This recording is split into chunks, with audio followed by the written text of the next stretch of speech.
नमस्कार दोस्तों, आपका स्वागत है मेरे चैनल ओम आलोक पर।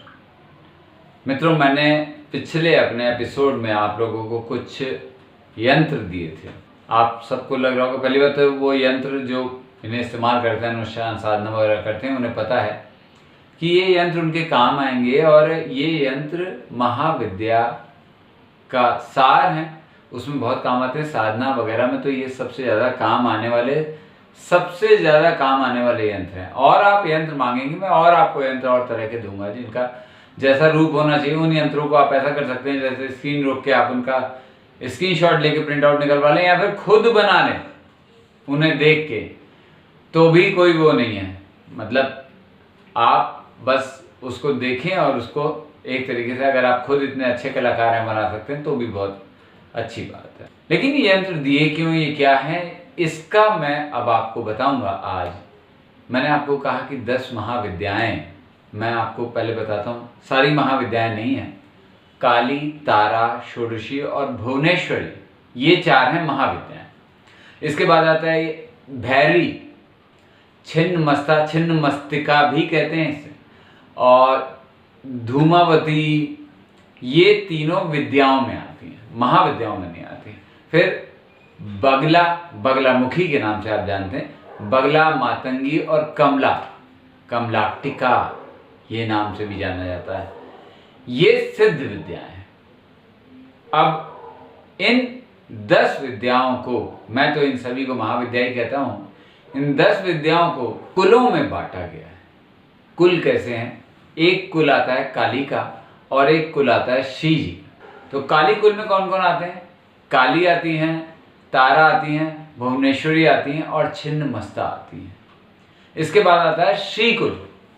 श्री कुल में आती हैं षोडशी, बगला, भैरवी, कमला, धूमावती और मातंगी, ये आती हैं श्री कुल में। आप अगर साधना करने जा रहे हैं इनकी, बहुत सारे हमारे ऐसे दर्शक हैं जो साधक हैं, अगर इनकी साधना करने जा रहे हैं तो कोई एक कुल पकड़ें, ये मेरी आपको राय है। किसी एक कुल की साधना में अग्रसर हों, और आप इनका जब पूजन कर रहे हों तो मैं आपको एक लिस्ट देता हूं कि हर इस महाविद्या के आप राइट साइड में देखें, उनसे जुड़े शिव हैं, उनका पूजन करना भी आवश्यक है। शिव के किस रूप का आपको पूजन करना है, ये आप देखिए, अपनी स्क्रीन पे देखिए, आपको नजर आएगा। काली तो महाकाल जी का, तारा का कर रहे हैं अक्षोभ्य, षोडशी कामेश्वर, भुवनेश्वरी त्रयंबक, भैरवी दक्षिणामूर्ति, छिन्नमस्ता जी का अगर आप कर रहे हैं साधना तो क्रोध भैरव का करिए, और धूमावती ये विधवा रूपणी हैं, इनके साथ शिव जी की कोई आपको रूप की साधना करने की आवश्यकता नहीं है। बगलामुखी या बगला जी का आप कर रहे हैं तो मृत्युंजय, मातंगी में मातंग, और कमला के मामले में यदि आप कर रहे हैं तो विष्णु रूप यानी नारायण। मातंग सदा शिव जी के नाम से भी जाने जाते हैं। और इन 10 महाविद्याओं से ही भगवान विष्णु के 10 अवतार भी माने गए। ये बात आपको पता होनी चाहिए। अगर आप साधना करने बैठे हैं, अनुष्ठान करने बैठे हैं, चीज़ें आपस में जुड़ी होती हैं। अगर आपको पता है तो आपके लिए बहुत फायदेमंद है। जैसे काली जी, ये श्री कृष्ण के अवतार से जुड़ी होती हैं, और षोडशी परशुराम जी के, भैरवी बलराम जी का अवतार लिया था, धूमावती वाराह अवतार, मातंगी श्री राम स्वयं, तारा श्री मत्स्य अवतार सुना होगा आपने।